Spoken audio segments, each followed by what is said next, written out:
I want to include here a quote by President Harry Truman, and he says, "For some time I have been disturbed by the way the CIA has been diverted from its original assignment. It has become an operation and ends a policy-making arm of the government."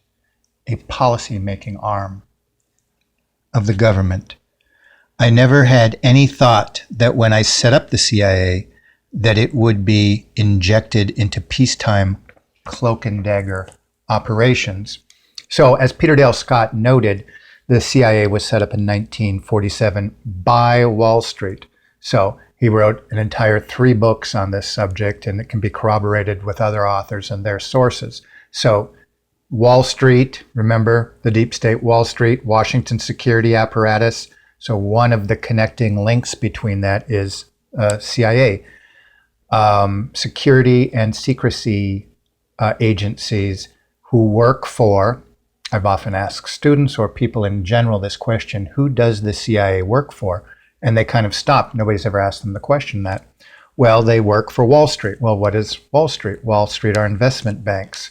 Well, who essentially owns and operates these? Well, we'll get into interlocking directorates in a bit, but it is international financial capital and the monopolies therein. They set up the CIA in relation to other secret agencies throughout the world. This is a topic for another time, but Harry Truman says it's being used for its own ends. It's an entity within itself.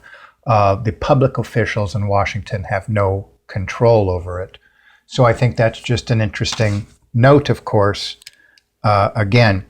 So I wasn't going to mention this, but let's just quickly go through Dwight D Eisenhower, his farewell address. C. Wright Mills penned a book called The Power Elite, and he mentioned this confluence of power that was very much alive and entirely consolidated at that moment that he wrote it in 1956. So when we think about 1960, 1961 in that era, as Eisenhower is resigning, of course he was a 5-star general during World War II and a 2-term president of the United States. He comes with this somewhat iconic farewell address, the critical line being, "In the councils of government, we must guard against the acquisition of unwarranted influence, whether sought or unsought, by the military-industrial complex." He had a speechwriter that came up with that idea. You may have heard that it was initially the military-industrial congressional complex. He apparently decided to leave that bit out. The potential, he says, for disastrous rise of misplaced power exists and will persist. We must never let the weight of this combination endanger our liberties or democratic processes. We should take nothing for granted. Only an alert citizenry, an alert and knowledgeable citizenry can compel the proper meshing of the huge industrial and military machinery of defense with our peaceful methods and goals, so that security and liberty may prosper together. And this is a bit to me like this idea after Benjamin Franklin is leaving this famous ratification in a meeting in Philadelphia, and somebody says, "Mr. Franklin, sir, what have you created?" And he suggests that it's a republic, if we can keep it.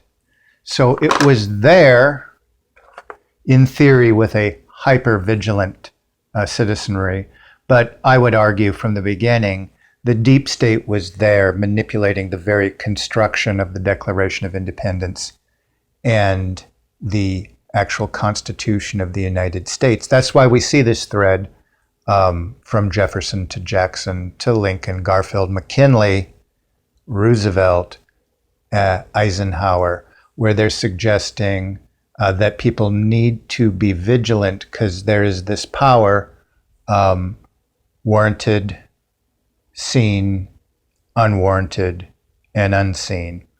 And I think Eisenhower's suggesting this in very much the same way. He's putting it out there, but this was fait accompli as suggested by C. Wright Mills in 1956.